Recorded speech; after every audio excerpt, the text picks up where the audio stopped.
बिस्मिल्लाहिर्रहमानिर्रहीम। अस्सलाम वालेकुम। अच्छा जी, आज हमारा लेक्चर 25 है जिसके अंदर हम बिजनेस इनकम एंड एक्सपेंस को डिस्कस करेंगे। अब बिजनेस इनकम एक्सपेंस की बात हम क्यों कर रहे हैं जबकि हम इंडिविजुअल इनकम टैक्स की बात कर रहे हैं। अभी हमने बिजनेस इनकम जो एस कॉर्प है, सी कॉर्प है या इंक है, जो जिससे है उसको हम डिस्कस नहीं कर रहे हैं। तो ये बहुत इम्पोर्टेंट है।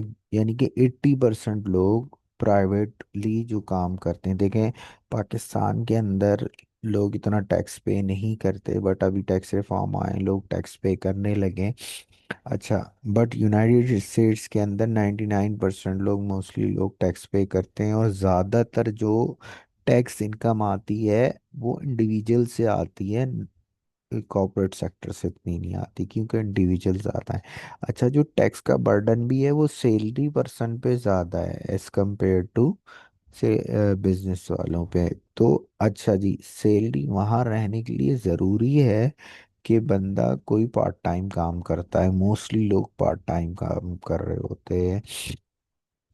तो अब जो उनकी जॉब से इनकम आ रही है, जहाँ पर वो एक परमानेंट एम्प्लॉई होते हैं, जहाँ वो फुल टाइम जॉब कर रहे होते हैं, वहाँ वो जॉब करते हैं। उसके साथ वो काम कोई अमेजोन पे कर रहे होते हैं, कुछ अमेजोन पे अकाउंट बना के बेच रहे हैं, या कुछ पार्ट टाइम में और काम कर रहे हैं, ऊबर चला रहे हैं और कोई काम कर रहे हैं। तो वहां से जो इनकम और एक्सपेंस आते हैं ना, वो उनकी बिजनेस इनकम और एक्सपेंस कहलाते हैं। उन बिजनेस इनकम और एक्सपेंस को यूनाइटेड स्टेट्स में कहते हैं कि आप इस पे टैक्स पे करें, क्योंकि ये भी आपकी इनकम है।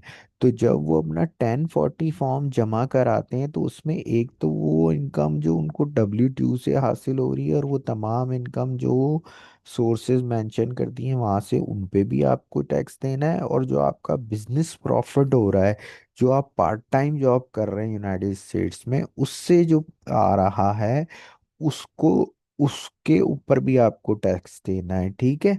अच्छा, उसके लिए क्या करना है आपको, उसके लिए क्या करना है, उसके लिए आपको एक एडिशनल फॉर्म लगाना है, एडिशनल 2 पेज लगाने हैं, जिनको कहते हैं शेड्यूल सी। जिस जिनके अंदर आप शेड्यूल सी लगाते हैं 1040 फॉर्म फॉर्म के साथ, और उस शेड्यूल सी बहुत इंपॉर्टेंट है। अभी एक इंटरव्यू हुआ था, उसके अंदर भी उन्होंने हमें एक सिचुएशन दे दी थी। उन्होंने बोला था ये आप शेड्यूल सी जो है ना फिल करके देते हैं हमको। सारी चीजें उन्होंने बता दी थी, बैंक स्टेटमेंट दे दिया था, बैंक स्टेटमेंट दे दिया था, और उन्होंने बैंक स्टेटमेंट दिया था। अगर मेरे पास पड़ा हुआ है तो मैं आपको दिखाता हूँ। उन्होंने बैंक स्टेटमेंट दिया था, और उन्होंने कहा भाई ये जो है ना शेड्यूल सी जो है वो फिल कर दे, कैंडिडेट असेसमेंट। हाँ, तो ये हम आपको दिखाते हैं। हाँ जी, आई बिलीव यही है। ठीक है, ये उनका टेस्ट है। ये जो है ना बेसिकली ये बैंक स्टेटमेंट उन्होंने दे दिया, ये सारा बैंक स्टेटमेंट है, ये डेटा उन्होंने लेके दे दिया, ये सेल पेमेंट है, मगर ये रॉन्गली कैटेगराइज है ड्रिंक एक्सपेंस इस पे। अच्छा देखो, इसके लिए ना कुछ बुक कीपिंग ज़रूरी होती है। बुक कीपिंग क्या होती है, जिसमें हम journal entry profit and loss बनाते हैं, ये उसको हम अलग से एक सीरीज स्टार्ट करेंगे बुक कीपिंग की। बुक कीपिंग का काम जो पूरे साल चलता है, उसके अंदर आप क्लाइंट के फाइनेंशियल बना रहे होते हो, इनकम स्टेटमेंट, बैलेंस शीट। तो उसमें इस क्लाइंट का आपके पास क्या, क्लाइंट का आपके पास होता है, क्लाइंट का आपके पास होता है बैंक स्टेटमेंट। उस बैंक स्टेटमेंट्स में देख रहे होते हैं कितनी इनकम आ रही है, कितनी जा रही है। तो जो पेमेंट्स हो रही है बैंक में से, उसको आपको कैटेगराइज करना होता है। जैसे यहाँ पर इन्होंने कैटेगराइज करके दिया हुआ है, पेमेंट टेबल लगाया है कि ऑटोमोबाइल पे इतना एक्सपेंस हुआ है, बिल पे इतना एक्सपेंस हुआ है, एंटरटेनमेंट पे इतना, एडवर्टाइजिंग, गैस, गिफ्ट, ये सारे एक्सपेंस बता दिए। ठीक है, ये इन्हीं का नीचे सम भी दे दिया है। अब ये इन्होंने एक्सेल के अंदर हमको बना के दिया है। देखो शेड्यूल सी जो है ना, शेड्यूल सी एक्चुअली, ये तो शेड्यूल सी की क्या है, इंस्ट्रक्शन है। अच्छा, ये जो शेड्यूल सी की इंस्ट्रक्शन है, ये भी आपको आईआरएस की साइट से मिल जाएंगी। और एक एक्चुअल शेड्यूल सी भी मैं आपको दिखा दूं, ताकि आपको आइडिया हो जाए।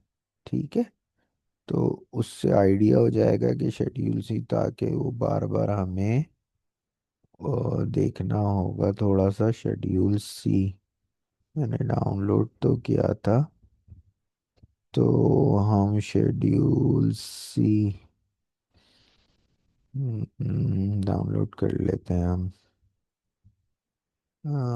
शेड्यूल सी, हाँ जी, यहाँ से ये गए, आईआरएस की साइट है। इस पे ये नीचे इंस्ट्रक्शन होती हैं, ऊपर ये पीडीएफ है। ये लिखा हुआ है profit and loss of business of sole proprietor. ठीक है, ये शेड्यूल सी है। अब ये शेड्यूल सी अभी तक जो है, बहरहाल हम इसको डाउनलोड कर लेते हैं। हमने इसको डाउनलोड कर लिया, और Shit,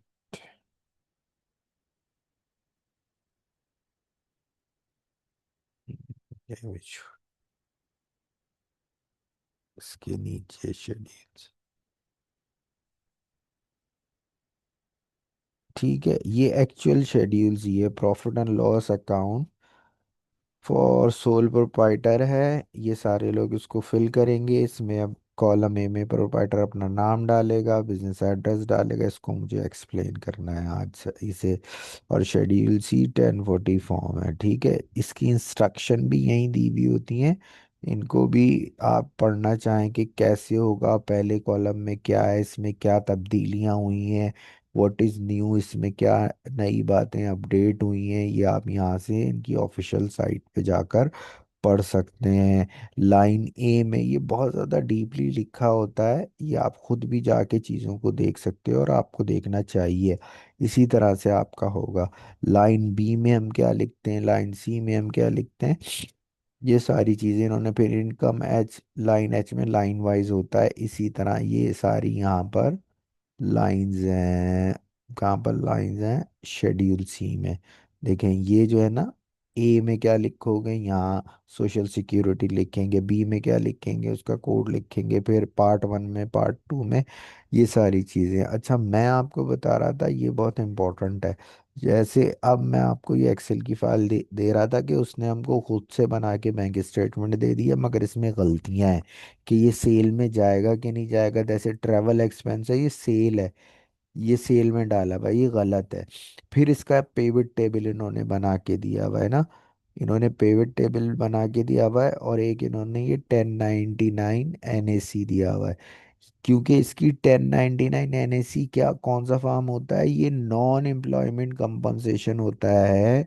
ये वो फॉर्म होता है जो, जब कोई आप दूसरा काम कर रहे हैं, एक तो ये तो कोई और जॉब नहीं कर रहा, इसको W2 नहीं मिला, इसको क्या मिला है, नॉन एम्प्लॉय कंपनसेशन इसको मिला है। तो ये 1099 एनएसी है। तो इधर, और ये एक जगह इसने इंश्योरेंस कराया हुआ है, उसके पैसे दे रहा है, कंफ्यूज करने के लिए कि इंश्योरेंस एक्सपेंस भी हम लेते हैं। ठीक है, एक टैब में इसने ये दिया हुआ है, एक टैब में इसने क्या दिया हुआ है, ये तो सारी उसकी एक्टिविटी है कि सारी ये चीज़ें कहाँ से आई हैं। अच्छा ठीक है, एक्चुअल ये है, ये शेड्यूल सी इसने एक्सेल में बनाया हुआ है। तो जो इनकम है वो सारी यहाँ आई हुई है, रिटर्न विटर्न। अब इसने बोला कि इधर कौन से एक्सपेंस तुम लोगे, ये एक्चुअल एक्सपेंस है, इसमें से इधर कौन से तुम एक्सपेंस लेने। मील्स एंड एंटरटेनमेंट 50% लेते हैं, और अकाउंटिंग फीस होती है तो वो इतना कैलकुलेट करते हैं। शेड्यूल ए क्या होता है, तो ये एक्चुअल होता है कि ये इस तरह से कितना जाएगा, इन्होंने ये टेस्ट लिया। ठीक है, क्योंकि अभी वहाँ टैक्स सीजन आ रहा है, तो शेड्यूल सी बहुत इंपॉर्टेंट है। ठीक है, अच्छा भाई, अभी हम इस पॉइंट पे आपको ये दोबारा हम ज़रा रिमाइंड करा दें कि हमारे 1000 सब्सक्राइबर नहीं हुए हैं, तो प्लीज़ आप इसको लाइक एंड सब्सक्राइब करें ताकि जल्द से जल्द हम भी वीडियो डालें और आप भी क्लाइंट के साथ काम करें। अच्छा, तो ये मैंने आपको बताया कि ये बिजनेस एक्सपेंस होते हैं जिनको हम कहाँ रिकॉर्ड करते हैं, शेड्यूल सी में। तो शेड्यूल सी के अंदर पहले जो सबसे पहले है वो क्या आएगा, प्रोपाइटर का इस इधर नेम आएगा, ठीक है, इधर सोशल सिक्योरिटी आएगा, इधर बिजनेस नेम आएगा जो भी उसका बिजनेस है, एम्प्लॉयर आईडी है, इधर बिजनेस का एड्रेस आ जाएगा, ठीक है। एफ के अंदर क्या आएगा, दो किस्म की अकाउंटिंग होती हैं, एक्रूअल बेस अकाउंटिंग होती है और कैश बेस। एक्रूअल बेस जो है कम यूज होती है, बड़ी ऑर्गेनाइजेशन यूज करती हैं, और कैश बेस स्मॉल बिजनेसेस करते हैं। एक्रूअल बेस वो होती है जिसके अंदर हम ये फिर जब हम अभी अपनी बुक कीपिंग की सीरीज करेंगे इसमें बता देंगे। बाकी ये मोस्टली अकाउंटेंट लोग हैं जो देख रहे हैं, और अगर जिनको प्रॉब्लम है तो वो बता दें, तो फिर हम इनको क्लियर कर देंगे कैश बेसिस को। अभी तो हम इसको सिंपल सा देख लें, ठीक है। और ये यहाँ पर ये जे आई में पूछेगा आपने बिजनेस कब स्टार्ट किया, ये। अच्छा, ये जो है ना, ये वाला पोर्शन ये इनकम का पोर्शन है। ये वाले फॉर्म में आप क्या करते हैं, gross receipt, all money you earn, ये पार्ट वन जो है शेड्यूल सी का, इसके अंदर आप क्या करते हैं, जितना भी आपने कमाया है, जहां से भी कमाया है, चाहे W2 से कमाया है, चाहे आपने, देखो इसमें W2 वाली इनकम भी आ रही है, और इसके अंदर W2 होगा, आपको मिला है, तो आप उसको यहाँ रिकॉर्ड करोगे कॉलम नंबर 1 में, बाकी और ग्रॉस रिसिप्ट भी यहाँ डालोगे, ठीक है। तो ये इम्पोर्टेंट है, ठीक है आपको। तो ऑल रिसीव, रिटर्न और रिफंड भी हुए हैं तो वो माइनस कर दोगे, फाइनल कहीं से आपको रिटर्न और रिफंड मिले तो वो भी आपकी इनकम है, उसको आप क्या करेंगे, उसको ऐड कर लेंगे। अच्छा, final business income before expense को ये है वो यहाँ आ जाएगी, ठीक है। उसके बाद व्हाट काउंट एज इनकम, देखें, पेमेंट दैट शो ऑन 1099, जो जैसे उसने भी एक्सेल के अंदर 1099 फॉर्म ऐसे ही एक कर दिया, मैं आपको दिखा भी दूंगा 1099 फॉर्म कैसा होता है। उसने एक टैब बना दिया था कि भाई ये तुम्हारी 1099 फॉर्म है, इसके अंदर इतना तुमने पूरे साल में कमाया है। तो सबसे पहले तो आप इधर क्या लेते हैं, 1099 लेते हैं, ऑल कैश रिसिप्ट जितनी है वो लेंगे आप, ठीक है। ऑल कैश रिसिप्ट जितनी है आप वो ले लेंगे, 1099 ले लेंगे, उसकी पेमेंट आ जाएंगी, कैश पेमेंट आ जाएंगी, जितनी भी पेमेंट, कोई भी कैश ऐप है। अच्छा, कैश ऐप वहाँ पर क्या है, कैश जैसे आपके यहाँ हमारे यहाँ पाकिस्तान के अंदर बहुत सारी ऐप सब खुल गई हैं, लाइक नया पे, सादा पे, जैस कैश और इजी पैसा। इसी तरह यूनाइटेड स्टेट्स में ये वो पेमेंट प्लेटफॉर्म है, कैश ऐप, जिल, जेल पेमेंट, वीमो, पेपल, ये मशहूर है। इधर से कोई भी आपको पैसा इन हो रहा है तो उसको आपको यहाँ लिखना है इनकम में। टिप्स आ रही हैं, ऑनलाइन ऑनलाइन सेल के थ्रू आ रहा है, चेक और बैंक डिपॉजिट हो रहा है, वो सारा। If you are tutor and on 4000 cash plus जेल प्लस 1099, तो आप सारा, और 100 रिफंड हुआ है आपको, तो आप क्या करोगे, आप क्या करोगे, पूरा यहाँ पर आपको लेना है तो टोटल यहाँ पर आ जाएगा, ठीक है, पार्ट वन में। अच्छा, ये पार्ट वाइज होता है, अच्छा ये पार्ट वाइज होता है, तो अगर हम इसको देखें तो ये जो है ये पार्ट वन है, ये पार्ट वन के अंदर सारे इनकम के अमाउंट आएंगे, ठीक है। तो अ, अच्छा, उसके बाद हम नेक्स्ट चलते हैं एक्सपेंस। एक्सपेंस के अंदर अब उन्होंने कैटेगराइज कर दिया है यूनाइटेड स्टेट्स में। अच्छा, एक्सपेंस की बहुत इंपॉर्टेंट बात याद रखना कि जो भी एक्सपेंस तुम्हारा, फिर तो तुम्हारी यही कोशिश होगी ना कि मैं लॉस दिखाऊं, पाकिस्तान में भी जैसे बिजनेस में लॉस दिखाते हैं, टैक्स कम पे करना हो तो सारा ही वो एक्सपेंस पे डाल देंगे ताकि हर साल लॉस दिखाएं। और अगर तुम लॉस दिखाओगे तो तुम्हें टैक्स पे नहीं पे करना होगा। एक्सपेंस के लिए बोथ कंडीशन बहुत नेसेसरी है, ऑर्डिनरी हो और नेसेसरी हो। ऑर्डिनरी मीन्स जिस इंडस्ट्री में भी हो उस इंडस्ट्री का वो खर्चा ज़रूरी है, और नेसेसरी है, ठीक है। लाइक अगर तुम शूज़ की किसी काम कर रहे हो, या तुम प्लम्बर का काम कर रहे हो, या तुम गार्डनिंग का काम कर रहे हो, या तुम कोई टीचर हो, तो तुम जो भी है मार्केट उसके लिहाज से वो ऑर्डिनरी यूज भी हो, तो कोई तुम नई चीज नहीं लिया हो कि ये भी इसमें एक्सपेंस होता है। ठीक है, ये सारे कैटेगरीज वो तुम्हें अलाउ करते हैं। एडवर्टाइजिंग, कार एक्सपेंस, यही सारे फॉर्म में भी दिए हुए हैं। मैं दिखाता हूँ। अ, देखो यहाँ पर कॉलम नंबर 8, यही उधर भी दिया हुआ होगा कि 8 के अंदर आप डालेंगे advertising, car expense, see the instruction. इसकी इसको थोड़ा सा डिस्कस करना है कार एक्सपेंस को, कि कितना जो बिजनेस का है। अब कार आपकी है, वो बिजनेस में भी चलती है, पर्सनल यूज में भी चलती है। तो कितना आप बिजनेस में लोगे, कितना पर्सनल में, कॉन्ट्रैक्ट लेबर, डेप्रिसिएशन, ये सारी चीजें तो ये यहाँ दी हुई है। इंश्योरेंस एक्सपेंस है, प्रॉपर्टी, फोन, ऑफिस सप्लाईज, ये रिपेयर है, रेंट है, एजुकेशन है। Uniform must be require, not every day wear, जो बिजनेस का है सिर्फ वो एक्सपेंस ले रहे हैं जो बिजनेस के नेसेसरी है। प्रोफेशनल सर्विसेज है, क्लीनिंग सप्लाईज है, utility only, only business use की, कोई पर्सनल यूज की नहीं लोगे। तो यहाँ एग्जाम्पल हम देख रहे हैं। एक if you are nail artist हो तो तुम्हारी सप्लाईज भी होंगी, एडवर्टाइजमेंट का ये एक्सपेंस है, फूल फोन कॉल्स की उसका बिजनेस का पार्ट ये है, और 120 इक्विपमेंट रिपेयर पे लगे, टोटल इतना आ गया। तो प्रॉफिट आपको हुआ था, इनकम आपकी आ गई सपोज 3000, यहाँ से हमने 3900 ये ले ली थी, ये सारी एक एग्जाम्पल के थ्रू। और एक्सपेंस ये होगा इनको ऐड करके, तो आपका ये 3360 नेट प्रॉफिट हो जाएगा। ये वो नेट प्रॉफिट होगा जो जो आपकी टैक्सेबल इनकम को बढ़ाएगा, क्योंकि एक तो आपकी वो टैक्सेबल इनकम है जो आपकी W2 फॉर्म है, एम्प्लॉय इनकम है रेगुलर।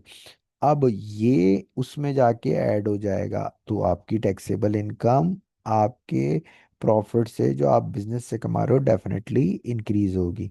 अच्छा, फिर दूसरा पार्ट आता है इसमें कॉस्ट ऑफ गुड्स सोल्ड का, थर्ड पार्ट। तो इस कॉस्ट ऑफ गुड्स सोल्ड में क्या होता है, कॉस्ट ऑफ गुड्स सोल्ड क्या होता है, जो चीज आपने बेची ना, वो कहीं से तो खरीदी होगी है ना, या मैन्युफैक्चर की होगी। नॉर्मली लोग खरीदते हैं, लाइक उन्होंने खरीदा और अमेजोन पे बेच दिया, दराज पे बेच दिया, तो उसकी जो कॉस्ट है ना, उसको हम कॉस्ट ऑफ गुड्स सोल्ड कहते हैं। इसमें दो तरह होता है, इसमें एक होती है, इसका फॉर्मूला क्या होता है, बिगिनिंग इन्वेंट्री, परचेज, जो भी लिया है आइटम फॉर रीसेल, एवरीथिंग जो आप रीसेल पर्पस के लिए लेंगे उसको हम इन्वेंट्री कहते हैं। ठीक है, और जो इस दफा परचेज किया माइनस एंडिंग, तो कॉस्ट ऑफ गुड्स सोल्ड आ गया। लाइक देखो, तुम्हारे पास, तुमने एक शॉप है, तुमने कंप्यूटर आइटम और मोबाइल एसेसरी बेचते हो। अब जब तुमने साल के आखिर में टैक्स रिटर्न जमा कराना था, तो तुम बोलोगे यार जब मैंने पिछले साल का जो एंडिंग था वो इस साल का बिगिनिंग होगा। लाइक जो जो 24 का एंड था, जब मैंने क्लोज किया था, तो मेरे पास कितने मर्चेंडाइज पड़ी हुई थी, लाइक ये बेचने वाला सामान पड़ा हुआ था, ऐसे सही सपोज 10,000 रुपए की। फिर पूरे साल में मैंने रिसिप्ट इकट्ठी करी, तो मैंने बोला कि यार इस साल में मैंने कितने का रीसेल के लिए खरीदा, तो सारी रिसिप्ट्स को देखा कि मैंने ये यहाँ से ईबे से मंगवाया, ये यहाँ से मंगवाया, ये लोकल मंगवाया। तो इस दफ़ा मैंने 50,000 की चीज़ें खरीदी इस साल में बेचने के लिए। तो 10,000 की पिछली पड़ी थी, 50,000 की इस साल खरीदी, तो ये कितनी हो गई, 60,000 की। तो बिगिनिंग इन्वेंटरी यहाँ आ जाएगी, और क्या आ जाएगा, ये परचेजेस यहाँ आ जाएगा। तो ये टोटल हो जाएगी। फिर अगर कोई मटेरियल सप्लाईज इस पे या अदर कॉस्ट लगी है तो उसको भी हम ऐड कर लेंगे, तो वो टोटल इन्वेंटरी हो जाएगी। कि अब टोटल लेबर कॉस्ट इस पे लगी है इतना, तो तुम लगाओगे ना यार इसके ऊपर ये सप्लाईज लगी, लाइक वो पैक होके जाता था, अब तुम दराज पे बेचते हो या तुम अमेजोन पे बेचते हो, तो उसके पैकिंग रैप आता है, वो बहुत प्रॉपर पैकिंग होती है, कोई लेबर भी लगता है, अदर कॉस्ट लगती है, वो सारा तुम ऐड करोगे। उसके बाद तुम साल के एंड में देखोगे कि यार इतना मेरे पास स्टिल मौजूद है। तो जितना तुम्हारे पास स्टिल मौजूद है उसके अलावा क्या है, तुम्हारा सेल आउट हो गया। तो उसको हम बोलते हैं कॉस्ट ऑफ गुड्स सोल्ड, यानी कि जो माल बिक गया उसकी कॉस्ट। तो उसको माइनस करते हैं तो प्रॉफिट आता है। यहाँ हमने एक एग्जांपल ली है, यू सेल हैंडमेड सैंडल या जो भी आप बेचते हैं, candle, handmade candle, beginning inventory है 500, परचेजेस की पूरे साल में दो दो, दो $2000, एंडिंग इन्वेंट्री लेफ्ट ओवर आपके पास बच गया जो वो 400 रुपये का, तो ये इसको इसमें ऐड करेंगे 25 हो जाएगा, 400 लेस करेंगे तो 2100 का वो माल है जो सेल आउट हुआ है पूरे साल में। तो उसको हम यहाँ पर फिल करेंगे। तो अब हमारा प्रॉफिट पता चलेगा, हमारी जो टोटल, जो हमारी यहाँ पर टोटल ग्रॉस प्रॉफिट आ गया था वो कितना, इतना। अब हमने क्या करा, कॉस्ट ऑफ गुड्स सोल्ड 2100 हमारा आ गया, उसको हम माइनस करेंगे तो हमारा प्रॉफिट आ जाएगा। मगर अभी हमारा जो व्हीकल का एक्सपेंस है वो 4 में डालते हैं, वो रहता है पार्ट 4 में। अगर हम यहाँ देखेंगे पार्ट 4 में, तो व्हीकल का एक्सपेंस आ जाएगा, ये पार्ट 2 हो गया, ये पार्ट 3 हो गया, कॉस्ट ऑफ गुड्स सोल्ड, और ये पार्ट 4 हो गया। ये जो पार्ट 4 है इसके अंदर हम व्हीकल एक्सपेंस डालते हैं, ठीक है। व्हीकल एक्सपेंस अब क्या है, अच्छा अब आपकी कोई भी fill out this, if you use your car, या कोई ट्रक है फॉर बिजनेस के अंदर आप उसको यूज करते हैं, तो इसके दो मेथड हैं। इसके दो मेथड क्या है, एक तो आप माइलेज वाला ले लो या एक्चुअल ले लो कॉस्ट। यानी कि एक तो आपने देखा कि भाई वो वही गाड़ी घर के लिए भी चलती है, वही गाड़ी बिजनेस में भी चलती है, तो तुम बिजनेस में से कितना डिडक्ट करोगे, आईआरएस बोलता है the total mileage drive in this year. Total mileage calculate करोगे यार, तुमने गाड़ी की रीडिंग ईयर के शुरू में लिख ली, फिर ईयर के लास्ट में लिख ली, तुम्हें पता चला इस साल में गाड़ी इतनी चली है, ठीक है। और तो तुम, अब दो है, standard mileage rate easy method है, एक एक्चुअल है कॉम्प्लेक्स मेथड है। तो तुम क्या करोगे भाई, अगर तुम माइलेज वाला लेते हो तो उसका तो गवर्नमेंट ने रेट बता दिया, गवर्नमेंट ने बोला भाई ये रेट है, जितना बिजनेस के काम में यूज हुआ है तुम बताते हो हम उतना मान लेते हैं, उतना मल्टीप्लाई करके इसको तुम व्हीकल एक्सपेंस में ले लो, ठीक है, कार एंड ट्रक में ले लो। बट अगर तुम बोलते हो नहीं यार मैं तो एक्चुअल पे जाऊंगा, मैं जितनी मैंने पूरे साल गैस डलवाई, रिपेयर करवाया, उसके पास मेरे पास डॉक्यूमेंट है, तो यहाँ पर आईआरएस आपसे डॉक्यूमेंट मांगता है इस एक्सपेंस मेथड। तो ये एक्चुअल एक्सपेंस है ना, वो ऐसे ही नहीं मांग लेगा, वो जब जब आपने गैस डलवाई है उनकी रिसिप्ट आपके पास होनी चाहिए, गैस है, इंश्योरेंस है, सबके आप डॉक्यूमेंट प्रोवाइड करेंगे, तब जाके वो मानेगा आईआरएस, ठीक है। वरना आप, और आपका रिटर्न ऑडिट में जा सकता है, और ऑडिट में जाएगा तो उसमें जो है क्लाइंट है उसका ही नुकसान होता है, क्योंकि बहुत कम होता है लोग और ऑर्गेनाइज वे में सारे डॉक्यूमेंट्स पूरे साल रखें अगर उन्होंने कोई प्रॉपर अकाउंटेंट हायर नहीं किया हुआ, ठीक है। तो यहाँ क्या कह रहा है, proof of mileage, log book, app या डायरी, ये आपको प्रोवाइड करनी पड़ेगी, तो ठीक है, you must choose one method. दोनों एट सेम टाइम नहीं हो सकते, या तो आपको स्टैंडर्ड माइलेज रेट वाला मेथड है या एक्चुअल एक्सपेंस, ये मोर कॉम्प्लेक्स है, ये इजी मेथड है। तो अब यहाँ पर हम एग्जांपल देख रहे हैं कि डू यू, क्या कह रहा है, you do insert chart deliverable. अच्छा जी, जो भी है टोटल माइलेज उसने सपोज बाय 12,000 माइल्स चली है पूरे साल में वो, तो उसने बोला कि 9,000 माइल्स जो है ना इसमें बिजनेस का है तो वो डिडक्टेबल है, 3,000 वो घर के इस्तेमाल में है, बिजनेस में वो नॉट डिडक्टेबल है। तो आईआरएस का रेट है कि भाई आप 65 सेंट जो है वो पर माइल लेस कर ले। तो आपने 9,000 मल्टीप्लाई बाय 65 किया,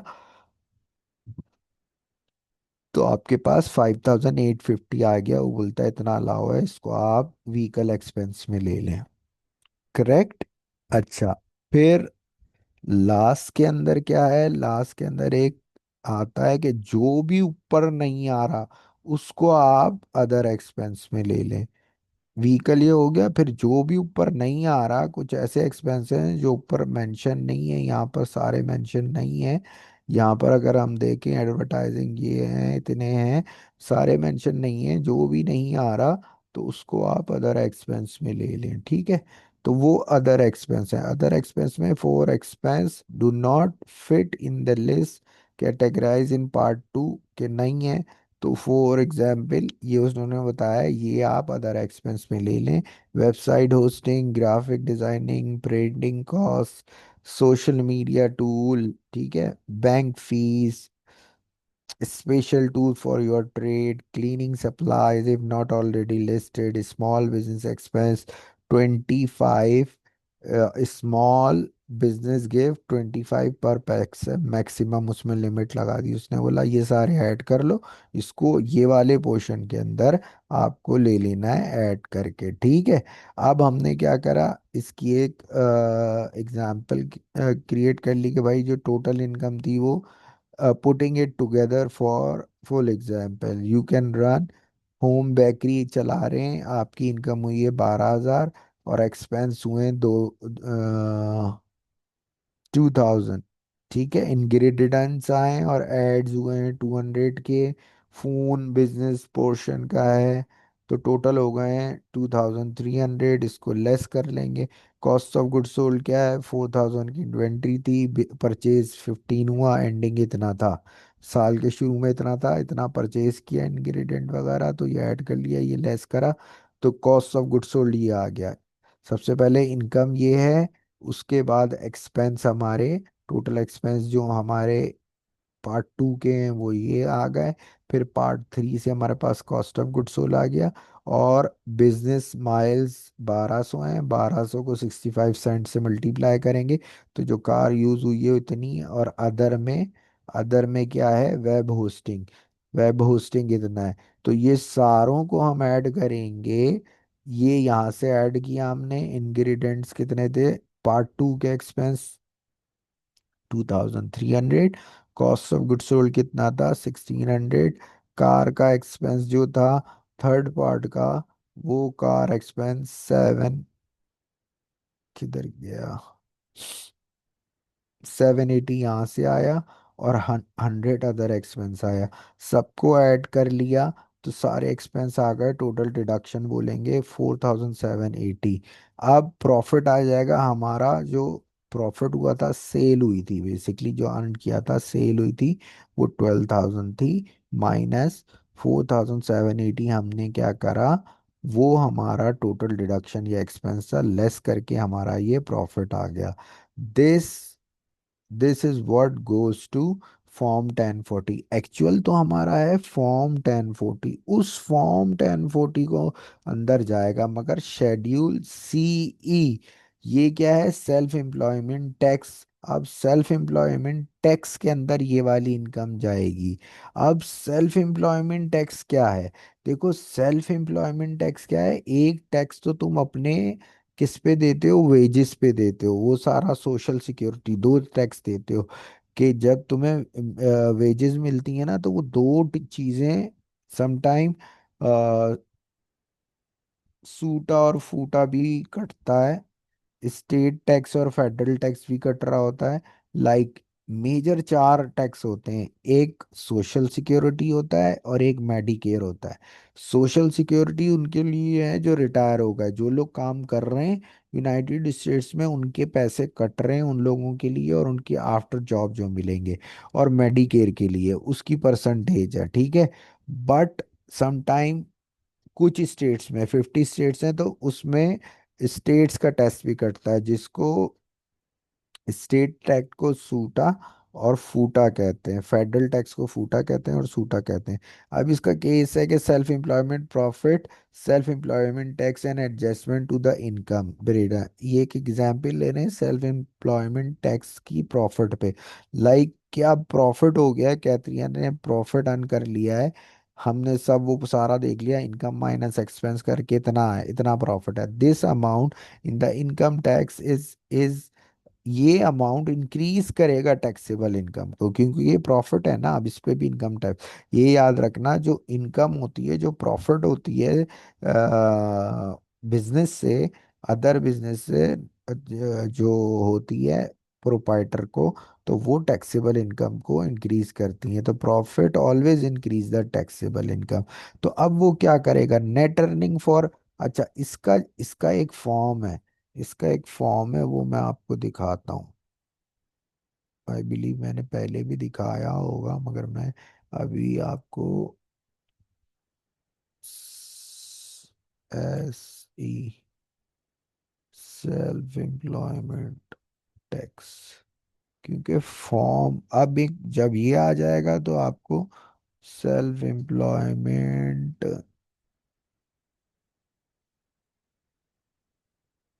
फॉर्म,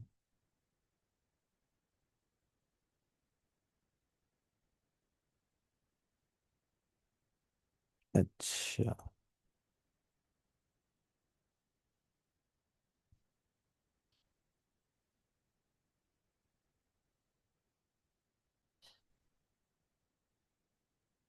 ये है सेल्फ एम्प्लॉयमेंट टैक्स का फॉर्म। ये है, इसको कहते हैं शेड्यूल सीई। अच्छा, सेल्फ एम्प्लॉयमेंट टैक्स इसको, अब ये भी इसका हर कॉलम हमें फिल करना होता है, इधर क्या लिखना है, इधर क्या लिखना है, इधर क्या लिखना है, ये क्या क्या लिखा हुआ है, इसको हमें डिस्कस करना है, ठीक है। और इसमें एक और चीज़ है, ये 92.35 क्या लिखा हुआ है, ये पूरा फॉर्म हमें देखना है और फिल करना है, तो इसको भी हम थोड़ा सा इसके साथ करते हैं, ठीक है। अच्छा जी, इसको हम इधर ले आते हैं। अब ये हमने सेल्फ एम्प्लॉयमेंट टैक्स का फॉर्म देख लिया। IRS does not tax the full profit. देखो आईआरएस ये बोलता है, ये जो मैंने लिखा है ना, इसको समझना है कि आईआरएस जो सेल्फ एम्प्लॉयमेंट है ना, उसके पूरे पे नहीं लगाता। आईआरएस क्या बोलता है कि भाई तुमने जो भी कमाया है ना अपने दूसरे बिजनेस से, उसके 92.35% पे मैं लगाऊंगा। मैं, अब ये उनका आईआरएस का रूल है, नोबडी नोज इसके पीछे क्या लॉजिक है, बहरहाल जो भी है आईआरएस आपको रिलीफ देता है। आईआरएस आपके 100% प्रॉफिट पे नहीं लगाता, 92.35% पे लगाता है। तो यहाँ पर भी हमने लिखा हुआ है कि IRS self employment tax apply on the 92.35% for the profit. Formula क्या हो जाएगा, जो भी आपका प्रॉफिट है उसको मल्टीप्लाई करेंगे 0.93, तो वो earning subject to the to self employment tax, ठीक है। कैटरीना की इनकम जो भी थी 21,657, उसको मल्टीप्लाई किया हमने 0.93 से, तो उसकी जो सेल्फ एम्प्लॉयमेंट यानी कि जिसके ऊपर टैक्स लगेगा सेल्फ एम्प्लॉयमेंट का, वो लगेगा 20,000 अमाउंट पे, 21 पे नहीं लगेगा, ये 100% अमाउंट है।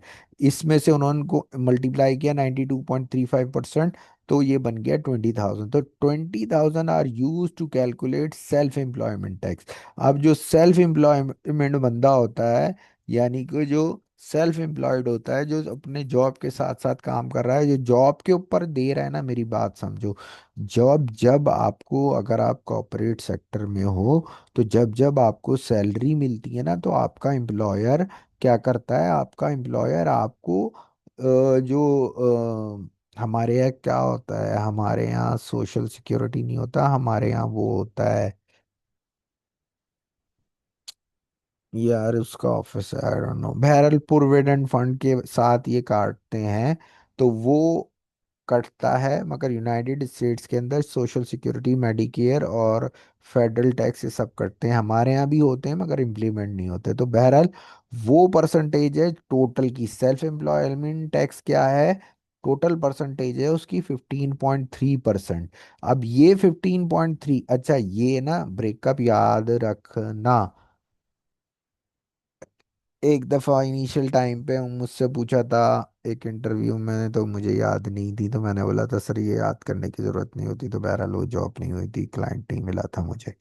तो ये याद रखना कि सोशल सिक्योरिटी टोटल कितना होता है, 15.3%, जिसका ब्रेकअप क्या है, सेल्फ एम्प्लॉयमेंट टैक्स टोटल इतना होता है, उसका ब्रेकअप क्या है, 12.4% जाता है सोशल सिक्योरिटी में, और 2.9% जाता है मेडिकेयर टैक्स में। तो ये दोनों मिलके कितने बन जाते हैं, 15.3%। अब फॉर्मूला क्या होगा, नेट अर्निंग पे मल्टीप्लाई कर देगा वो एक साथ जो परसेंटेज है दोनों की ऐड करके, यानी कि 0.153। तो इस केस में, अच्छा अब इस केस में क्या होता है, इधर थोड़ी सी ट्रिकी चीज है मगर इतनी नहीं है, तुम समझ लो कि 20,000 पे मल्टीप्लाई किया तो $3,060 आ गया। क्लियर है।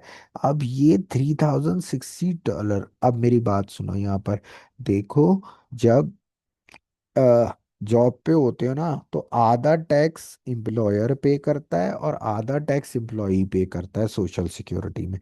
जितना पार्ट एम्प्लॉयर का होता है उतना पार्ट ही एम्प्लॉयर एम्प्लॉई का होता है, जितना पार्ट एम्प्लॉयर का होता है उतना ही पार्ट, तो दोनों मिलके कर रहे होते हैं। लाइक यहाँ पर 15 है तो वहाँ 7, ये जो है ना, ये तो यहाँ पर हो रहा है इतना। अभी जब अगर आप एक्चुअल देखो ना, तो जो एम्प्लॉई का पार्ट और इसका होता है ना, वो कितना होता है कि अगर 12.4 को हम डिवाइडेड बाय, यही तो मैं बोलूँ कि मुझे थोड़ा डिफरेंट आ रहा है, तो ये 6.2 है। 6.2 जो है वो सोशल सिक्योरिटी में जो जॉब से कटता है, अगर वो जॉब कर रहा है, सेल्फ एम्प्लॉयड नहीं है। और अगर हम पूरे इतना करें,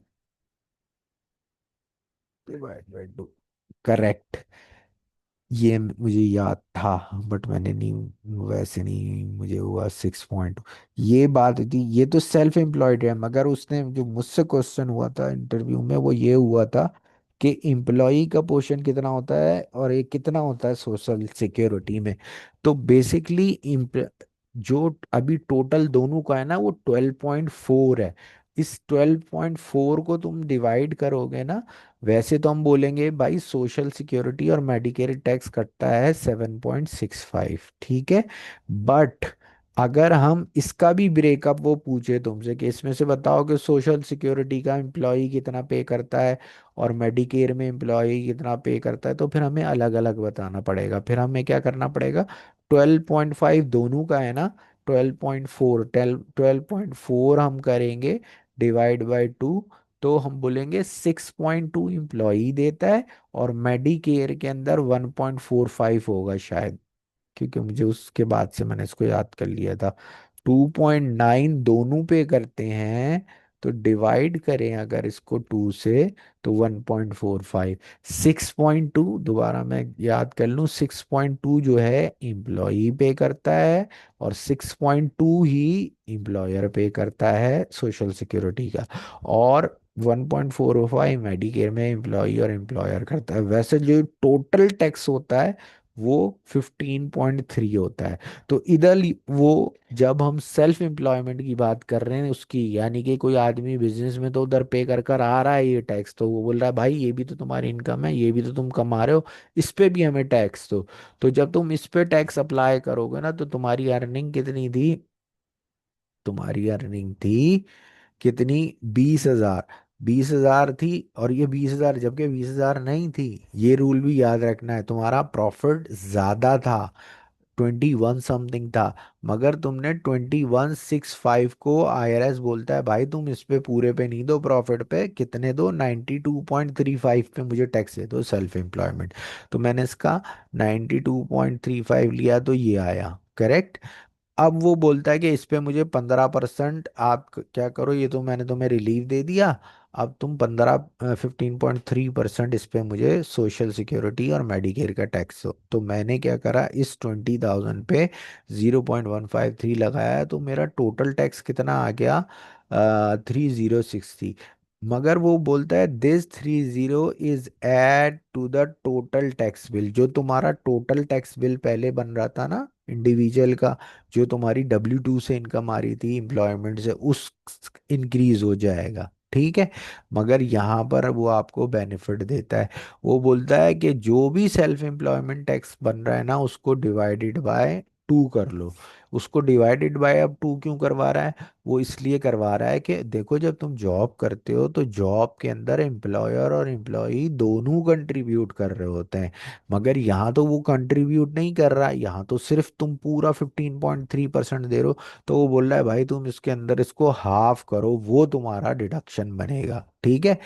तो जो भी तुम्हारा आ रहा है उसको डिवाइड बाय थ्री करोगे। जब डिवाइड बाय थ्री करोगे तो एक्चुअल अमाउंट जो डिडक्शन का तुम्हारा बनेगा वो इसका आधा हो जाएगा, 1530, to reduce a taxable but not self employment tax. ये टैक्सेबल इनकम को कम कर सकता है मगर उसको नहीं करेगा। अब समरी क्या है इसकी?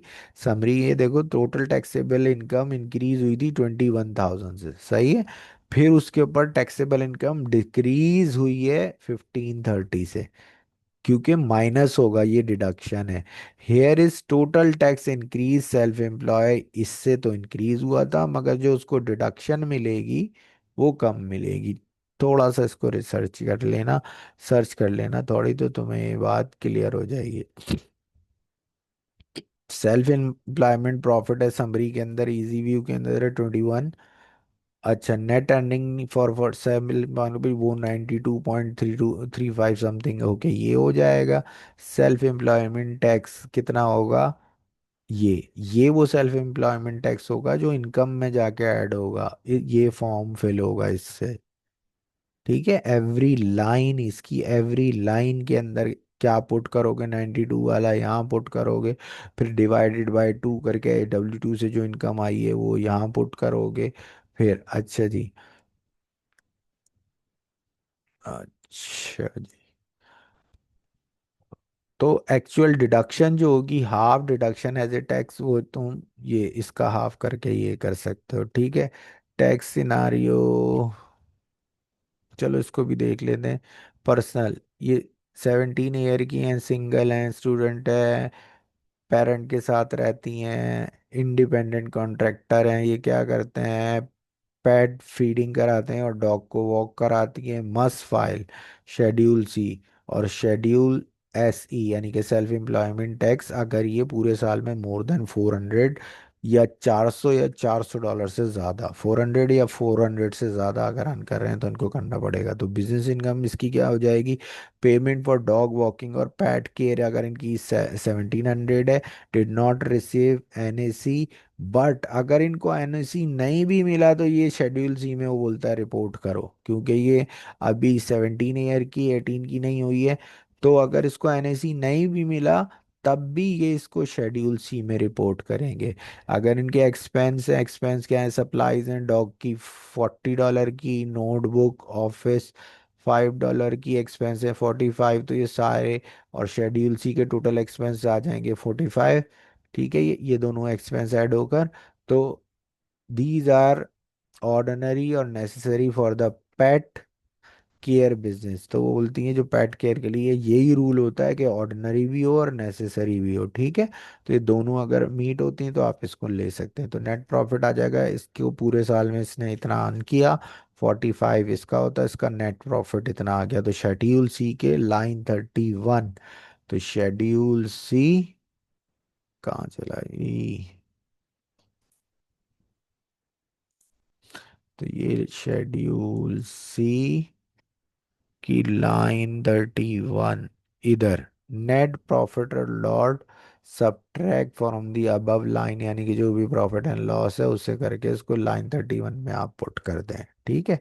तो बोली यहाँ कर लें, this profit flow from 1040 schedule 1, and then इसमें वो उधर डेफिनेटली अल्टीमेटली ये 1040 को जाके हिट करेगा। अब शेड्यूल, वो ये इंपॉर्टेंट है ये शेड्यूल वाला, सेल्फ एम्प्लॉयमेंट टैक्स। तो you must calculate self employment tax net earning, जो जिसको भी इनकम $4 हो या $400 हो या 400 से ज़्यादा हो, वो ये सेल्फ एम्प्लॉयमेंट टैक्स वाला फॉर्म फिल करेगा, ठीक है। रीता जैसे इसकी अर्निंग इतनी थी तो she must pay self employment tax, IRS step one में ओनली 92.3% पे ये इसका निकालेगी। जब इसका इस अमाउंट का 92.3 नेट अर्निंग निकालेगी तो ये आएगी। फिर इसके ऊपर 15.3 लगाएंगे। तो जब इस पे 15.3 लगाएंगे तो ये आएगा। फिर शेड्यूल ई लाइन 12 में इसको लिख देंगे। शेड्यूल ई लाइन 12, ये schedule E self employment tax add line, जो ऊपर वाली दोनों लाइनें हैं, वो बोल रहा है उसको सम करके यहाँ पर आप इसको यहाँ लिखते हैं। लाइन बाय लाइन आपको बताते हैं, मगर ये सब जब हमारे पास टैक्स सॉफ्टवेयर होगा इतना प्रॉब्लम नहीं होगा, मगर हमें नॉलेज होनी चाहिए। ठीक है। अच्छा जी। फिर ये यहाँ पर क्या करें, लाइन 12 में direct R S round to the nearest dollar, अगर ये पॉइंट्स में आ रहा है तो उसको राउंड कर देगा। फिर इसको half of the self employment tax उसको डिवाइडेड बाय 2 कर देंगे तो 117 आ जाएगा। Goes in the schedule one line one. ठीक है। रिड्यूस टैक्सेबल इनकम को ये रिड्यूस करेगा। ये सारे हैं तो इसके अंदर 14 में लाइन बाय लाइन देखेंगे। सेल्फ एम्प्लॉयमेंट इनकम इतनी थी जो शेड्यूल सी की लाइन वन में जाएगी। एक्सपेंस इतने थे जो शेड्यूल सी के लाइन 28 में जाएंगे। फिर self employment sorry net earning self की इतनी थी जो 92% से मल्टीप्लाई होकर वो इतनी हो गई। सेल्फ एम्प्लॉयमेंट टैक्स 234 था जो लाइन 23 में जाएगा सेल्फ एम्प्लॉयमेंट टैक्स के। और फिर इसको हाफ से डिवाइड करा तो 71 है, तो शेड्यूल वन के लाइन 15 में जाएगा। फॉर्म 1040 इम्पैक्ट होगा, ये इनकम टू इनकम में आ जाएगी, एड टैक्स में आ जाएगा, और 111 टैक्सेबल इनकम से सब्ट्रैक्ट हो जाएगा। क्लियर है।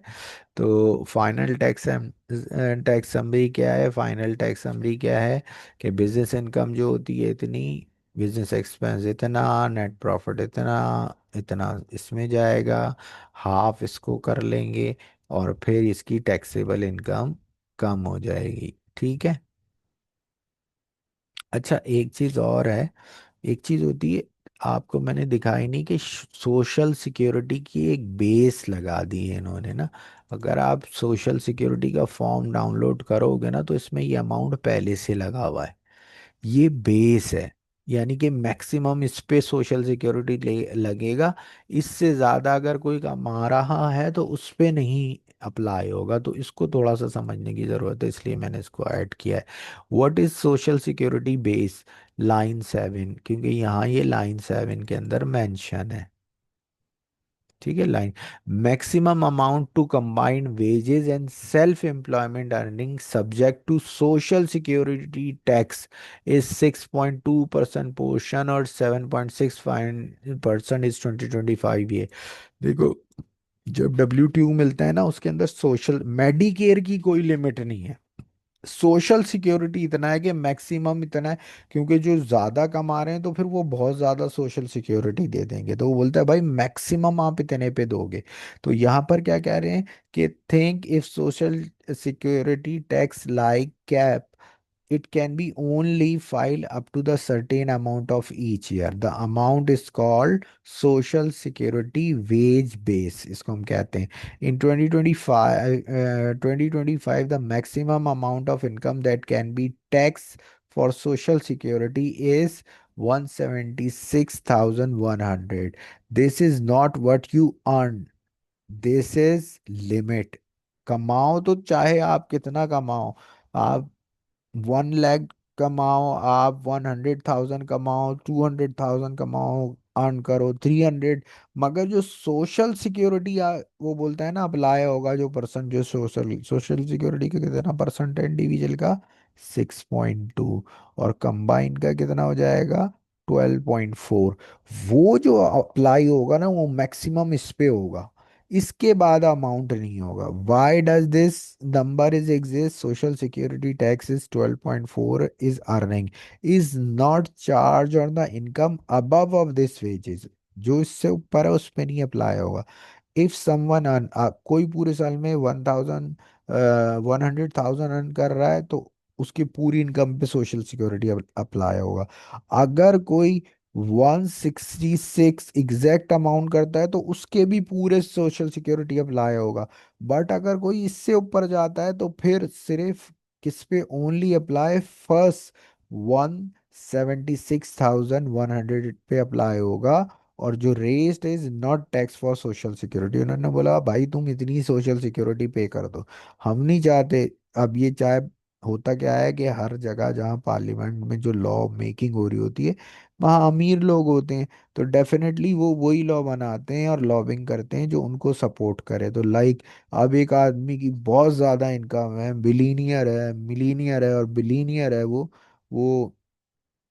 ठीक है, जो दुनिया के अमीर, जो यूनाइटेड स्टेट्स में ज़्यादातर लोग अमीर है, ज्यादातर मतलब टॉप के जो अमीरों में आते हैं वो वहां पर हैं, जो रिचेस्ट लोग हैं, तो लॉ उनके कहने पे बनते हैं। तो उन्होंने बोला ठीक है हम मैक्सिमम लिमिट ये लगा दो।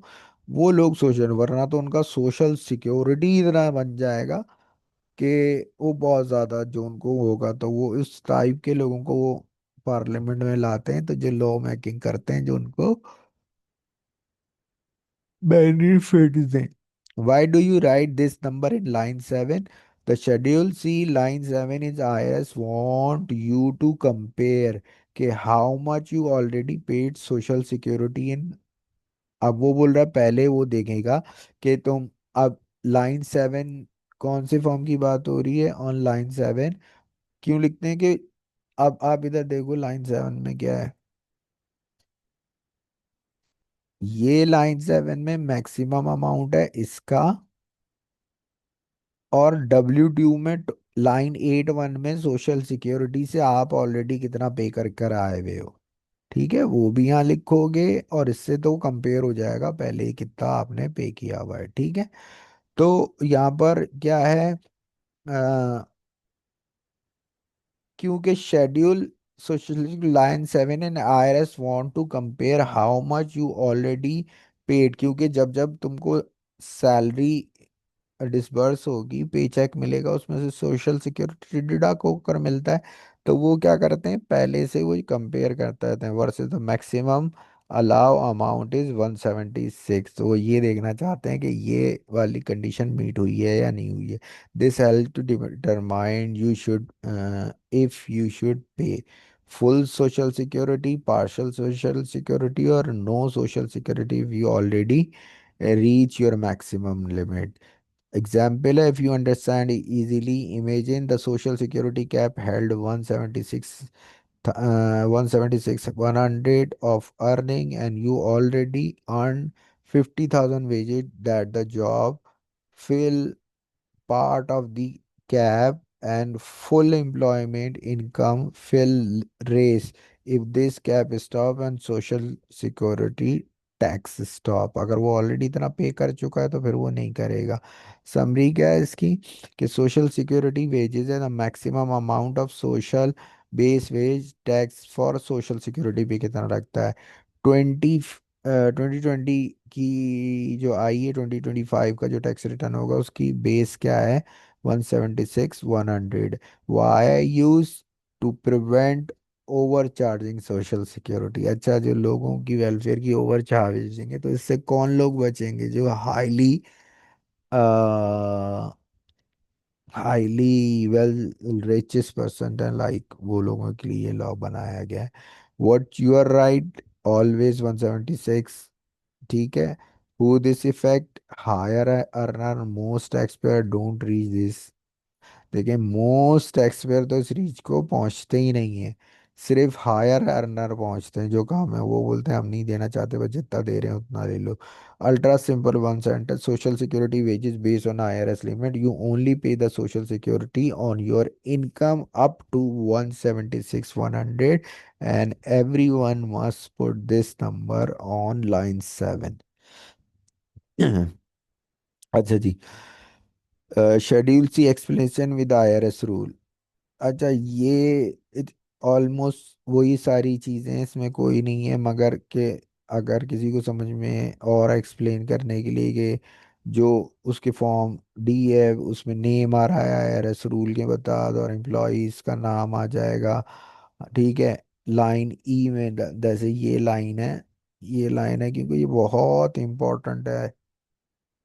शुरू के अंदर ABCD है, और उसके बाद जो है अल्फ़ाबेट भी है, नंबर्स भी हैं, तो ये नंबर से, ताकि आप लोगों को प्रॉब्लम ना हो, ठीक है। इसके अंदर if you have only, if in या EIN नंबर है तो आप बता दें भी कंप्लीट, एम्प्लॉयज़ कितने एम्प्लॉयमेंट हैं, ये सारी इंफॉर्मेशन यहाँ डलेगी। लॉ ई में क्या डलेगा, बिजनेस एड्रेस डलेगा जहाँ आप काम करते हैं। F में अकाउंटिंग मेथड कैश बेस और या एक्रूवल बेस, बिगर बिजनेस होते हैं कैश बेस मोस्ट कॉमन है, स्मॉल बिजनेस होते हैं when you receive the money you report expense, when you pay the expense is most small business है। और एक्रूवल बेस क्या है, इसमें जब अकर होता है उस टाइम रिकॉर्ड होता है, नॉट कि जब आप एक्चुअली पेयर कर रहे हैं। और वेरी रेयर क्या है, यूज ओनली IRS अप्रूव, ठीक है। अच्छा, जी के अंदर मटेरियल, जी के अंदर क्या है भाई, मटेरियल पार्टिसिपेशन रूल है कि डिड यू वर्क। अच्छा, if you check yes you actually work in the business. कुछ लोग होते हैं सिर्फ पैसा लगाते हैं, यहाँ ये पूछ रहा है कि did you work, you made decision, or you can the business। तो check only if you invest money and did not the work and schedule C। ठीक है, तो यस और नो आप उस सूरत में इसको करेंगे। कि अगर आप इसको यस करते हैं कि हाँ आप काम भी करते हैं, डिसीजन भी करते हैं, और run the business, no if आप सिर्फ इन्वेस्ट करते हैं, ठीक है। Start the business H column आ जाएगा इसका, ये रहा H कॉलम। ये कौन सा है, शेड्यूल, नहीं नहीं नहीं, ये H कॉलम है। H कॉलम में वो पूछ रहा है कि अगर आपने 2024 में बिजनेस स्टार्ट किया ये बता दें। तो यहाँ आप ये आपको बताएगा H कॉलम के अंदर आपको ना, डिड यू पे एनीवन हु रिक्वायर, आपने किसी को 1099 NSE दिया है जिसको आपने पे किया है 600 पूरे होल ईयर में, यस और नो एग्जाम्पल, ठीक है। अगर आपने पूरे साल के अंदर सिर्फ $200 किसी को पे किया, no need to issue 1099। But अगर कोई सब कॉन्ट्रैक्टर है और उसको 800 पे किया है तो यू मस्ट इशू 1099, ठीक है। और उसके बाद जे के अंदर if yes did you file 1099, आपने फाइल किया है या नहीं किया है। पार्शल इनकम पार्ट आई के अंदर, हम IRS के अंदर लाइन 1 के अंदर ग्रॉस रिसिप्ट लेते हैं, हमने देखा हुआ है। सारी रिसिप्ट होंगी, कैश होगी, चेक्स, पेपल्स, इली हमने डिस्कस कर लिया है। रिटर्न और अलाउंस होंगे तो वो भी यहाँ पर आ जाएंगे। अगर नहीं है कोई return, this is only the product based business that refund the customer. अगर जैसे तुम अमेजोन पे बेचते हो और कुछ रिफंड होता है तो इधर हम रिफंड डालेंगे, अदरवाइज जीरो करेंगे। लाइन 3 के अंदर क्या हो जाएगा, -2 give you the net cell, ऊपर से रिफंड हुआ है उसमें से माइनस करके लाइन 3 में, लाइन 1 लाइन 2, लाइन 1 में सारी सेल्स वेल्स डाल दोगे, लाइन 2 के अंदर रिटर्न डालोगे, लाइन 3 के अंदर आप क्या करोगे, वो नेट सेल डाल दोगे, लाइन 4 के अंदर कॉस्ट ऑफ गुड्स सोल्ड डाल दोगे, जो भी चीज़ें। और अगर आप बिजनेस नहीं करते फिजिकल प्रोडक्ट का तो आप इसको लीव ब्लैंक करोगे, ठीक है। लाइन 5 में 3 - 4 का माइनस करोगे तो ग्रॉस प्रॉफिट आएगा, सेल माइनस एक्सपेंस। लाइन 6 में अदर इनकम्स आ जाएंगी सारी। अच्छा, गैस टैक्स क्रेडिट आपको कुछ मिला है, कोई भी आपको अदर इनकम है, स्टेट फ्यूल क्रेडिट है, वो आप यहाँ पर है, most small business inter zero, ठीक है। ग्रॉस इनकम आ जाएगी लाइन 6 से। फिर उसके बाद पार्ट 2 एक्सपेंस का आ जाएगा, एडवर्टाइजिंग क्या बोलता है, अट्रैक्ट कस्टमर, फ्लेयर है, फेसबुक ऐड है, बिजनेस कार्ड है, गूगल एड्स हैं, वेबसाइट है, ये आपके एडवर्टाइजमेंट में आ जाएंगे। कार ट्रक में क्या आ जाएगा, वन मेथड करना है, वही स्टैंडर्ड माइलेज वाला या एक्चुअल वाला, मगर पर्सनल माइलेज नेवर अलाउड, नहीं करता। अच्छा, कमीशन एंड फीस में क्या आ जाएगा, fees you can pay other paying you on, ठीक है, यहाँ आ जाएगा लाइन 10 में। लाइन 11 में अगर आपने कोई कॉन्ट्रैक्टर लिखा हुआ है तो उसको 1099 NSE इशू करेंगे, और पे अगर उसको आपने किया है 600 से ज़्यादा। डिप्लीशन, डिप्लीशन क्या होता है, जो नेचुरल रिसोर्सेज पे अप्लाई होता है। जब हम डेप्रिसिएशन पढ़ेंगे अभी नेक्स्ट वीडियो के अंदर, तो उसके अंदर हम डेप्रिसिएशन पढ़ेंगे तो डिप्लीशन भी डिस्कस करेंगे, अमोर्टाइजेशन। मोस्टली स्मॉल बिजनेस इसको स्किप कर देते हैं, माइनिंग वगैरह पे होता है। डेप्रिसिएशन सेक्शन 179, ये कंप्यूटर वगैरह पे अप्लाई होता है, ये बहुत इंपॉर्टेंट है सेक्शन, इसके लिहाज से जब आप टैक्स फाइलिंग करते हैं। डेप्रिसिएशन, ठीक है। एम्प्लॉय बेनिफिट है, अगर कोई एम्प्लॉय रखा हुआ है तो उसको कोई बेनिफिट दे रहे हैं यहाँ डालेंगे, नहीं है तो लीव ब्लैंक कर देंगे। Insurance not health, liability insurance, bond insurance, business insurance है, वो सारे यहाँ आ जाएंगे। Not health insurance, health insurance अगर एम्प्लॉयर ने अपना कराया हुआ है तो वो पर्सनल है, सही है। Car insurance unless vehicle 100% business, car insurance अगर बिजनेस का 100% है तो लेंगे, अदरवाइज नहीं लेंगे, ये इंपॉर्टेंट बात है। ये आईआरएस बोल रहा है, क्योंकि हर बंदा जो आएगा ना टैक्स में बोलता है ये सारा एक्सपेंस बिजनेस का है, ताकि मैं लॉस श्योर करूं। उसमें मगर पीटेन आपका डल रहा है सर, आप अपना पीटेन डालेंगे तो आपके ऊपर इफेक्ट आएगा, ब्लॉक कर देंगे आपका पीटेन। इंटरेस्ट, मॉर्गेज इंटरेस्ट जो बिजनेस से related, business loan and credit card जो बिजनेस से रिलेटेड। लीगल एंड प्रोफेशनल है, IRS provide the example accountant tax prepare for schedule C. इधर भी वो बोल रहा है शेड्यूल सी के लिए जो तुमने टैक्स प्रिपेयर रखा है, क्योंकि बाकी डाटा तो जैसा अपना नाम वाम इंटर करना है, लॉयर फीस और बुक कीपिंग, ये वही हम अभी इस पे काम कर रहे हैं। बुक कीपिंग की अभी हम वीडियो बनाएंगे, वो इम्पोर्टेंट काम है, ठीक है। फिर ऑफिस एक्सपेंस में क्या क्या आ जाएगा, small office expense, paper, notebook, pen, ink और postage. Pension, profit sharing only for the employ, most sole proprietor skip करते हैं, ठीक है। Rent and lease, rent for vehicle and equipment, rent for office shop and kitchen space, अगर ये है तो आप ले लेंगे इसको। लाइन 20 में आएंगे रेंट। 21 में रिपेयर मेंटेनेंस की बिजनेस इक्विपमेंट रनिंग, तो fixing tool, cleaning equipment, repair camera और कंप्यूटर जो बिजनेस से रिलेटेड है, ठीक है। अच्छा, supplies not in cost of good, जो supplies cost of good sold का पार्ट नहीं है उसको आप सप्लाईज में लेंगे।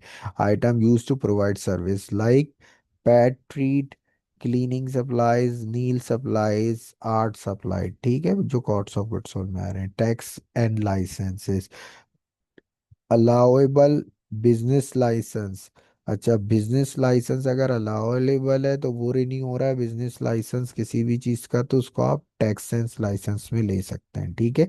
Sale tax on business purchase, sale tax आपने कुछ भी परचेज किया हो उस पे, जिस स्टेट में आपने परचेज किया है उस स्टेट में क्या है कि आपको उस पे सेल टैक्स देना है, तो वो आप माइनस कर सकते हैं। स्टेट बिजनेस टैक्स भी आप माइनस कर सकते हैं। नॉट अलाउ क्या है, फेडरल और सेल्फ एम्प्लॉयमेंट एड, बट अगर उस स्टेट्स में, जैसे स्टेट्स में वो रहते हैं वहाँ पर स्टेट्स का बिजनेस टैक्स है, सेल टैक्स और ऑनलाइन पर बिजनेस परचेज पे और बिजनेस लाइसेंस है वो करेंगे। बट आप फेडरल इनकम टैक्स नहीं माइनस कर सकते, सेल्फ एम्प्लॉयमेंट टैक्स नहीं माइनस कर सकते, पर्सनल प्रॉपर्टी पे जो टैक्स है वो माइनस नहीं कर सकते।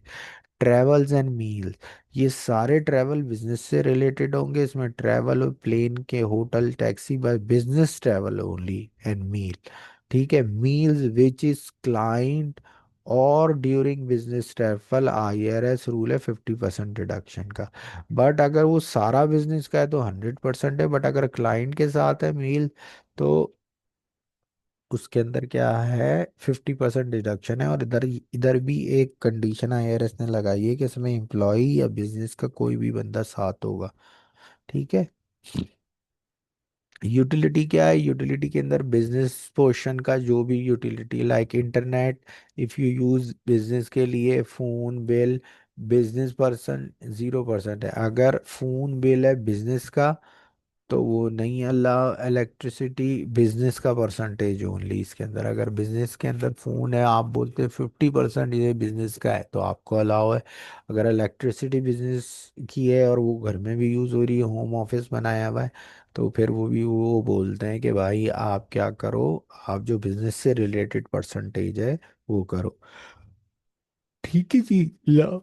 लाइन 26 में if you have employ not contractor, तो यहाँ पर आप वेजेस ले सकते हैं अगर आपके पास एम्प्लॉय है, बट कॉन्ट्रैक्टर नहीं है, क्योंकि कॉन्ट्रैक्टर का तो अलग आ जाएगा ऊपर एक्सपेंस में।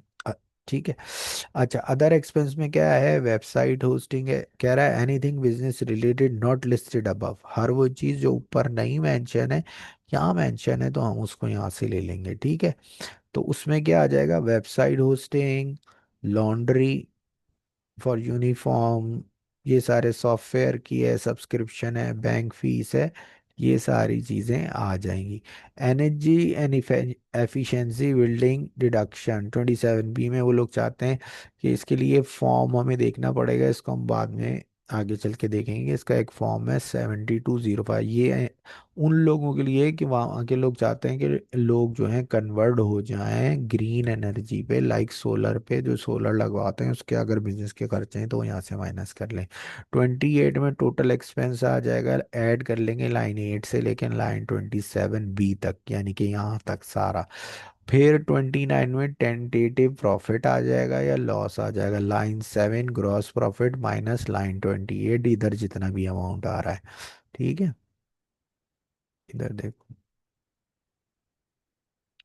ये जो है ये लाइन 8 से लेके लाइन 28 तक, कहाँ गया, लाइन टोटल एक्सपेंस था। ठीक है, तो 29 पे टेंटेटिव ग्रॉस प्रॉफिट आ जाएगा। ठीक है। तो ये यहाँ पर कह रहा है टेंटेटिव ग्रॉस प्रॉफिट लॉस आ जाएगा। अच्छा, ये हम पूरा देखेंगे। होम ऑफिस डिडक्शन, जो लोग घर में बैठ के काम करते हैं वो भी एक्सपेंस अपने माइनस कर सकते हैं, माइनस करते हैं, तो उसको कहते हैं home office deduction. Use a part of your home regularly और एक्सक्लूसिवली, मगर उसके लिए ये चीज़ ज़रूरी है कि वो रेगुलरली हो और एक्सक्लूसिवली हो फॉर बिजनेस के। तो फॉर्म यूज होता है 8829 और सिंप्लीफाइड मेथड है। ठीक है। ये हम यूज करेंगे, इसकी हम नेक्स्ट वीडियो बनाएंगे इंशाल्लाह। तो फिर आपको उसको और क्लियर हो जाएगा। तो ये होम ऑफिस डिडक्शन भी होती, तो नेट प्रॉफिट और लॉस आ जाएगा। तो if profit goes schedule 1 line 2 3, if schedule C line 2। ठीक है, ये फाइल एंड नंबर इसमें आ जाएंगे। अच्छा, लॉस का रूल क्या है, लॉस का रूल ये है sir ji, all investment at risk claim full loss. अगर सारा पैसा इन्वेस्टर का है, ये थोड़ी सी डीप की बात है, अगर सारा पैसा इन्वेस्टर का है तो उसको हम बोलते हैं कि all investment eight at risk, तो वो पूरा लॉस कम यहाँ पर क्लेम कर सकता है, क्योंकि उसका बिजनेस में पैसा भी पूरा लगा हुआ है। बट अगर उसने किसी के और का पैसा लगाया हुआ है बिजनेस, बैंक से लोन लिया हुआ है, तो सम नॉट एट रिस्क, तो अटैच करेंगे फॉर्म 61। ठीक है। अब पैसिव और लिमिटेड इन्वेस्टर। ठीक है। तो अगर पूरा का पूरा पैसा ओनर का लगा हुआ है तो उसको कहते हैं हम all investment is at risk, तो वो जो भी लॉस होगा उसको वो रिकवर करेगा। ठीक है, आईआरएस से एडिशनल टैक्स नहीं पे करेगा। बट अगर ऐसा नहीं है कि किसी और की भी इन्वेस्टमेंट है तो आईआरएस अलाउ नहीं करेगा। ठीक है। पार्ट 3 में कॉस्ट ऑफ गुड सोल्ड आ जाएगा, ये हमने डिस्कस कर लिया, beginning plus purchase minus ending. और पार्ट में व्हीकल एक्सपेंस आ जाएगा, व्हीकल एक्सपेंस को डेप्रिसिएशन के साथ देखेंगे, और अदर एक्सपेंस को भी हमने देख लिया है। ठीक है। तो thank you so much, thank you so much. आज की वीडियो थोड़ी सी लॉन्ग हो गई बट ये इंपॉर्टेंट थी। अब लास्ट के 2 3 लेक्चर हम करेंगे, उससे हमारा क्लियर हो जाएगा, फिर हम सॉफ्टवेयर की तरफ चलेंगे और कोशिश करेंगे कि हम डिफरेंट सॉफ्टवेयर पे टेक्स्ट पे प्रेयर करें। ठीक है, मगर आपके लिए ज़रूरी है कि आप चैनल को अपने ग्रुप्स में शेयर करके सब्सक्राइब कराएं, और लाइक जब देख रहे होते हैं तो लाइक और शेयर कर लें, सब्सक्राइब कर दें। लाइक से भी हमारी जो है वो रेटिंग वेटिंग ऊपर आती है, तो एल्गोरिथम जो है भी है वो चलता है। ठीक है, थैंक यू सो मच, अस्सलाम वालेकुम।